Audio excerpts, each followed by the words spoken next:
হুজুর, আসসালামু আলাইকুম। ওয়ালাইকুম আসসালাম। হুজুর, আপনি ভালো আছেন? আলহামদুলিল্লাহ, আল্লাহ তাআলার বিশেষ রহমতে আমি ভালো আছি। তা ভাইজান, আপনার এই হাতে অনেক কাপড় দেখতেছি, এগুলো নিয়ে কোথায় যাচ্ছেন? ও, এই কাপড়গুলোর কথা বলতেছেন? ভাইজান, আমি ধোপার কাজ করি। ওই যে সওদাগর ভাই আছে না, ওদের বাড়িতে কাপড়গুলো আনলাম। এগুলো কিন্তু করে আবার লোডই করতে হবে। ও আচ্ছা আচ্ছা। তা ভাইজান, আপনার বাসায় কে কে থাকে? ও ভাইজান, এই দুনিয়ায় আর কেউ নেই। আমি আমার জান্নাতকে সাথে নিয়ে থাকি ভাইজান, জান্নাতকে সাথে নিয়ে থাকি। জান্নাতকে সাথে নিয়ে থাকেন মানে?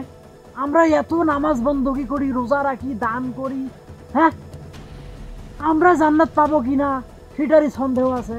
আর ইনি বেঁচে থাকতে বলে জান্নাত নিয়ে আছে। হট মিয়া, যান এখান থেকে।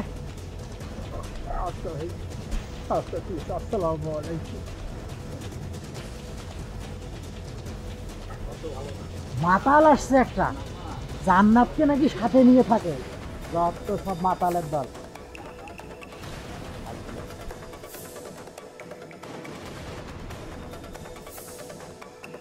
ওয়ালাইকুম আসসালাম। হ্যাঁ ভাই, মালিক ভাই শুনেন, আপনি ওই জাহাজ পাঠাই দিয়ে না, মাল এখানে রেখে জাহাজ চলে যাবে, চট্টগ্রাম চলে যাবে, ঠিক আছে? আর আমি এদিকে সবকিছু অ্যারেঞ্জমেন্ট করতেছি, সবকিছু ঠিকঠাক করে রাখো। এর আগে কিন্তু ব্যবসা ধরা গেছে 2 কোটি টাকা ধরা গেছে কিন্তু। হ্যাঁ হ্যাঁ,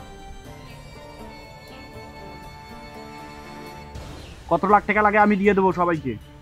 কাজ ঠিক মতো করে নেন।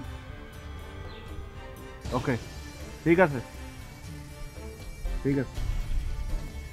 ভাইজান, আসসালামু আলাইকুম। ওয়ালাইকুম আসসালাম। ওই কাজ কাম সব ঠিকঠাক হয়েছে তো? হ্যাঁ ভাইজান, সব বাসা আছে তো না? লন্ডি করা হয়েছে? হ্যাঁ লন্ডি করে ভালো, বাসায় ঠিক আছে ঠিক আছে, যাও। ভাইজান, আমার পারিশ্রমিকে টাকাটা প্রায় 7 দিন থাকি দিচ্ছেন না। আজকে আমার খুব প্রয়োজন। আমার যদি 7 দিনের বিলটা দিতেন, আমার খুব উপকার হতো ভাইজান, উপকার হতো। শোনো, টাকা পয়সা আজকে নাই, পরশুদিন নিও টাকা। আজ টাকা নাই, যান। ও ভাইজান, আজকে টাকাটা দিলে আমার খুব উপকার হতো ভাইজান, খুব উপকার হতো। বাসা কে কে আছে? ভাইজান, এই পৃথিবীতে আমার কেউ নেই।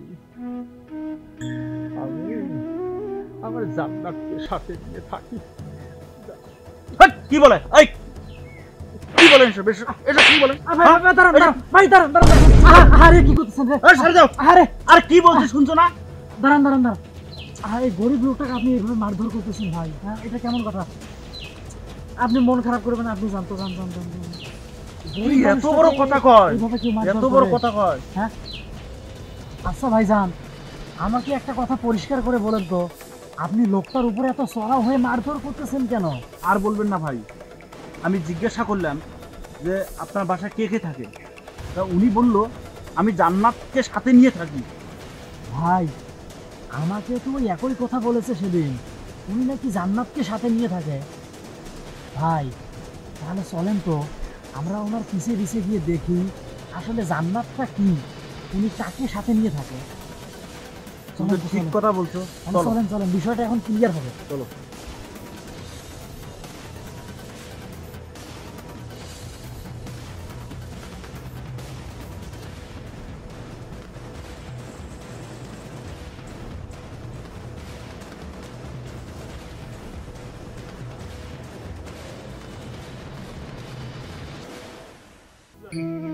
আমার জান্নাতে কি অবস্থায় আছে, থাকারও কোনো জায়গা নেই, বারান্দায় থাকতে হয়।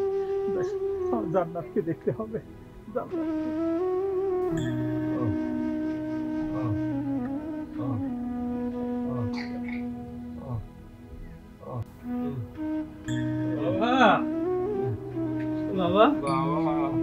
এসেছি আমি বাবা, আমি এসেছি।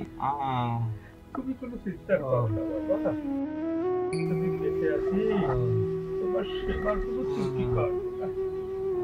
পায়খানা করেছো, আমি পায়খানা পরিষ্কার করে দিব, তোমাকে গোসল করে শেষ করে দিতেছি বাবা।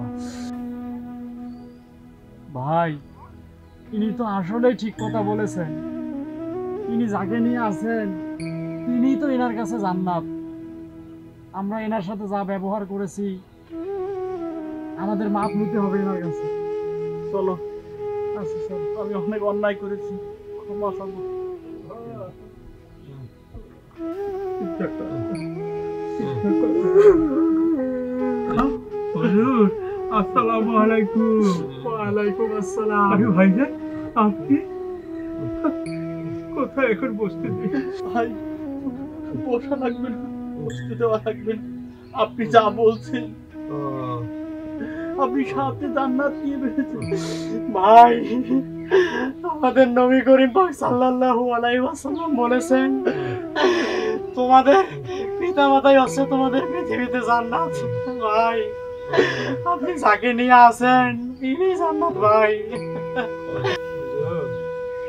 ভাইয়া, জানি না আমার এই কথায় আপনি কষ্ট পাইছেন কিনা, তবে আপনাদের যে আমি বলেছি আমি আমার জান্নাতকে সাথে নিয়ে থাকি, আর সেই জান্নাত হলো আমার বাবা। আমরা বুঝতে ভুল করেছি, আমাকে ক্ষমা করে দেন ভাই। ভাই আমি বুঝতে পারি নাই ভাই, আপনার সাথে খারাপ ব্যবহার করছি ভাই, আমাকে ক্ষমা করে দেন। আমাদের সমাজে কিছু কুলঙ্গার সন্তান আছে যারা তাদের জন্মদাতা পিতা মাতাকে লাঞ্ছিত করে, অপমান করে। বরং আল্লাহ তাআলা বলেছেন, আল্লাহ তাআলা ইবাদতের পরে পিতা মাতার সেবা করা ফরজ করে দিয়েছে। তাই আসুন আমরা এই ভিডিও থেকে শিক্ষা গ্রহণ করি, পিতা মাতার সেবা করি। আমিন।